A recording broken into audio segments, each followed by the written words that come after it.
ఆనందపురం అనే గ్రామానికి రాజశేఖర భూపతి గారు జమీందారు. ఆయనకు సంపదతో పాటు తన కోటలో ఉండే వంటవాడు రంగన్నంటే చాలా గర్వం. రంగన్న వండిన వంట కంటే రుచికరమైంది ఈ ప్రపంచంలోనే లేదని ఆయన నమ్మకం. జమీందారు రాజశేఖర భూపతి గారు తన గదిలో కూర్చొని వంటవాడు రంగన్నతో మాట్లాడుతున్నాడు. రంగన్న, విన్నావుగా? రేపు పొరుగు ఊరి జమీందారు గజపతిరావు గారు మన కోటకు విందుకు వస్తున్నారు. ఆయనకు తిండి మీద ఉన్న మక్కువ ఎక్కువ. కానీ మన కోట వంట రుచి చూశాక ఆయన ఊరి వంటలన్నీ మర్చిపోవాలి. అలాంటి వంటలు సిద్ధం చేయాలి. చిత్తంబాబుగారు, మీరు సెలవియ్యాలే గాని 7 రకాల కూరలు, 5 రకాల పిండి వంటలతో విందు అద్భుతంగా సిద్ధం చేస్తాను. నా చేతి వంట తిని ఆయన ఫిదా అవ్వాల్సిందే. అదే నాకు కావాలి. గజపతి గారికి తన ఊరి వంటలంటే చాలా గర్వం. ఆ గర్వం మన కోట భోజనంతో అణిచివేయాలి. నీకు ఏమేం కావాలో అన్నీ సమకూర్చుకో. ఖర్చు గురించి ఆలోచించకు. బాబుగారు, రేపు పీతల కూర కూడా చేస్తే బాగుంటుంది. గజపతి గారికి పీతలంటే చాలా ఇష్టమని విన్నాను. మన చెరువులో పీతలు చాలా రుచిగా ఉంటాయి. భలే చెప్పావు రంగన్న. పీతల కూర ఉండాల్సిందే. రేపు ఉదయమే జాలర్లను పిలిపించి తాజా పీతలు పట్టించమని చెబుతాను. నువ్వు నీ పని మొదలుపెట్టు. మరుసటి రోజు మధ్యాహ్నం గజపతి గారు కోటకు చేరుకున్నారు. 2 జమీందారులు ఊసులాడుకుంటున్నారు. రాజశేఖర భూపతి గారు, మీ ఆతిథ్యం ఎప్పుడూ బాగుంటుంది. కానీ మా ఊరి వంటల రుచి ఈ మధ్య మరీ పెరిగింది తెలుసా? మా వంటవాడు చేసే చేపల పులుసు తింటే దేవలోకంలో ఉన్నట్టుంటుంది. గజపతి గారు, మీరు ఇంకా నా వంటవాడు రంగన్న వంట రుచి చూడలేదు. ఈ చుట్టుపక్కల 100 గ్రామాల్లో రంగన్నకు సాటి వచ్చే వంటగాడు లేడు. వాడు వండిన కూరలో ముక్క తింటే మీ ఊరి వంటలన్నీ నీరసంగా అనిపిస్తాయి. అంతమాట అన్నారేంటి? మా వంటవాడు కూడా తక్కువవాడు కాదు. సరే, ఇవాళ మీ వంట రుచి చూద్దాం. పీతల కూర ఉందా? నాకు పీతలంటే ప్రాణం. మీ మనసు తెలుసు కాబట్టే పీతల కూర సిద్ధం చేయిస్తున్నాను. రంగన్న చేతి పీతల కూర రుచి చూశాక మీరు నాకు కృతజ్ఞతలు చెబుతారు. ఇది నా గర్వం కాదు, నా నమ్మకం. కోట వంటగదిలో రంగన్న కంగారుగా అటూ ఇటూ తిరుగుతున్నాడు. అప్పుడే జాలర్ల నాయకుడు సాంబయ్య వస్తాడు. ఏంటయ్యా సాంబయ్య, ఎంతసేపటి నుంచి నీకోసం ఎదురు చూస్తున్నాను. పీతలు ఎక్కడా? బాబుగారు పైన జమీందారు గారితో మాట ఇస్తున్నారు. అయ్యా రంగన్న గారు, నన్ను క్షమించండి. నిన్న రాత్రి కురిసిన వానకి కాలువలో నీళ్లు ఎక్కువై పీతలన్నీ లోపలికి వెళ్ళిపోయాయి. పొద్దుటి నుంచి గాలించిన ఒక్క పీత కూడా దొరకలేదు. కేవలం కొన్ని చిన్న చేపలు మాత్రమే పడ్డాయి. ఏం మాట్లాడుతున్నావు సాంబయ్య? ఇవాళ పీతల కూర లేకపోతే బాబుగారు నా తల. ఆ గజపతి గారికి పీతలంటే చాలా ఇష్టమట. ఇప్పుడు నేనేం చేయాలి? నేను కూడా చాలా ప్రయత్నం చేశానయ్యా, కానీ ప్రకృతికి ఎదురు వెళ్ళలేం కదా. బాబుగారికి ఈ విషయం ఎలా చెప్పాలో నాకే అర్థం కావడం లేదు. అప్పుడే జమీందారు గారు వంటగదిలోకి వస్తారు. రంగన్న, ఏమైంది? వంట ఎంతవరకు వచ్చింది? గజపతి గారు ఆకలితో ఉన్నారు. బాబుగారు, అది అది ఏమైంది? త్వరగా చెప్పు. ఎందుకు అలా తడబడుతున్నావు? బాబుగారు, ఇవాళ పీతలు దొరకలేదట. సాంబయ్య చెరువు అంతా గాలించినా ఫలితం లేదంటున్నాడు. ఏమన్నావు? పీతలు దొరకలేదా? ఇప్పుడే కదా గజపతి గారికి గొప్పగా చెప్పాను. ఇప్పుడు పీతల కూర లేకపోతే నా పరువు ఏమవుతుంది? సాంబయ్య, నువ్వు జాలరివి కదా, నీకు వేట తెలియదా? బాబుగారు, నీళ్లు ఎక్కువగా ఉండటం వల్ల పీతలు బురదలో కూర్చుకున్నాయి. మనిషికి ఎతికి అందడం లేదు. నాకు కారణాలు వద్దు, నాకు పీతలు కావాలి. ఒక జమీందారు మాట ఇచ్చాడంటే అది జరగాల్సిందే. రంగన్న, నువ్వు ఏమైనా చెయ్యి, పక్క ఊరి నుంచైనా తెప్పించు. అప్పుడే ఆ ఊరిలోనే ఉండే సుబ్బయ్య అనే సామాన్య జాలరి ఒక గిన్నె పట్టుకుని కోట వైపు వస్తాడు.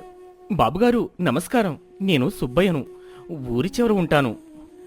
ఎవరు నువ్వు? ఇప్పుడు నీతో మాట్లాడే సమయం లేదు. ఇక్కడ నా పరువు పోయే పరిస్థితి వచ్చింది. బాబుగారు, నాకు తెలిసిందే, జాలర్ల దగ్గర పీతలు దొరకలేదని ఊరిలో అందరూ మాట్లాడుకుంటున్నారు. అందుకే నా భార్య వండిన ఈ పీతల కూరను తెచ్చాను. మా ఇంట్లో ఇవాళ పీతలు వండుకున్నాం. ఇవి సామాన్యమైనవి కావు. నా భార్య చాలా బాగా వండుతుంది. నీ ఇంటి కూర మా కోట విందులో పెట్టమంటావా? నా వంటవాడు రంగన్నకు లేని కళ నీ భార్యకు ఉందా? అవును బాబుగారు, ఒక సామాన్యుడి ఇంటి కూర జమీందారు గారికి పెట్టడం బాగుంటుందా? ఇది మా కోట గౌరవానికి భంగం కాదా?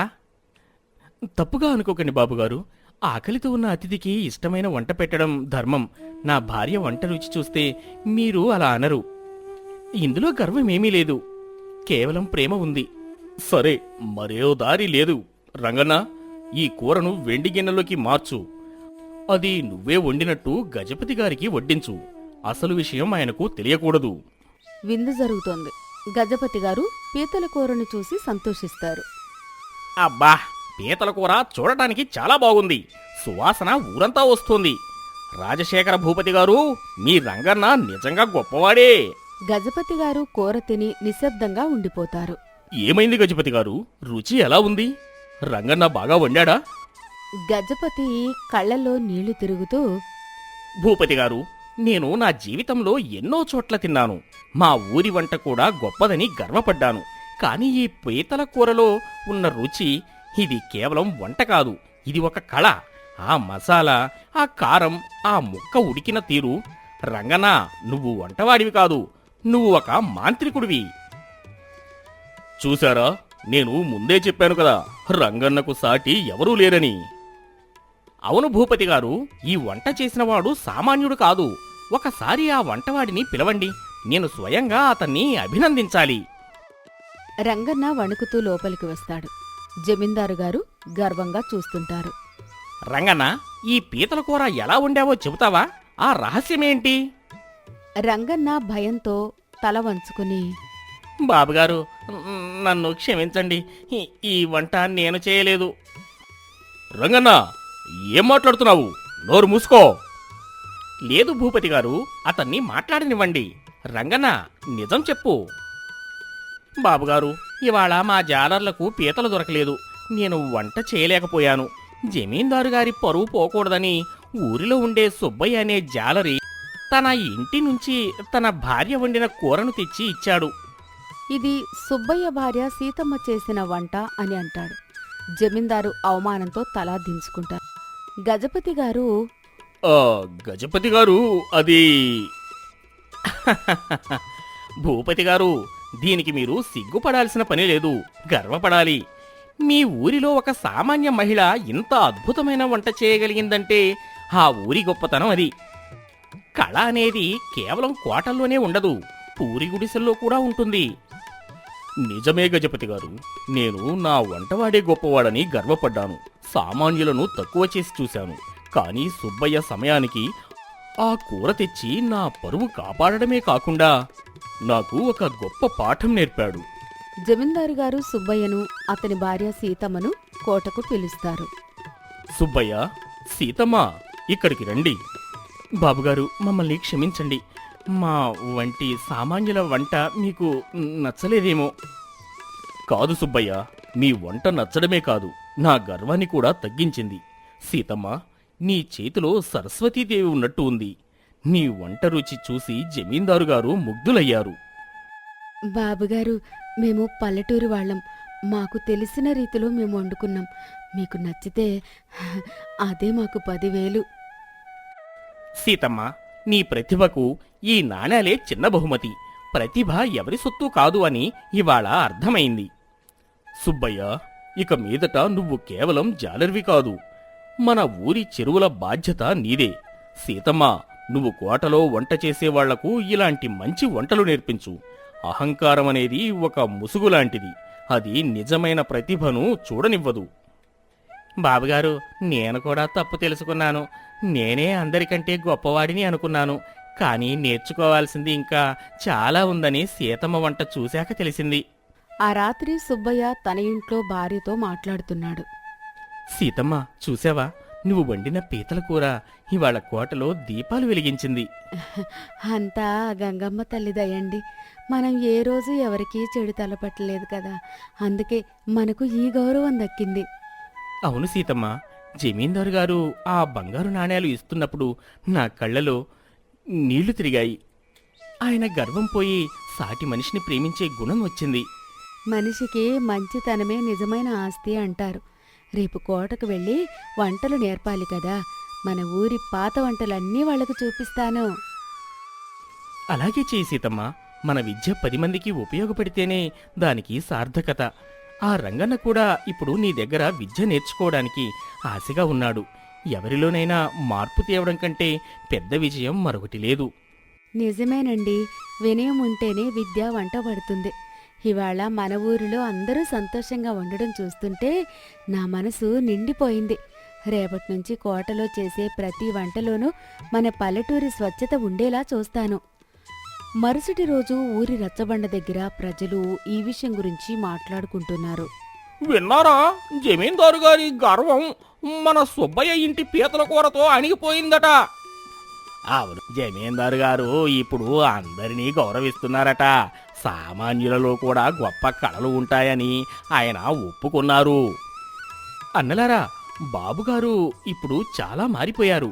మన ఊరి పీతలకు ఇప్పుడు కోటలో కూడా మంచి గౌరవం దొరికింది.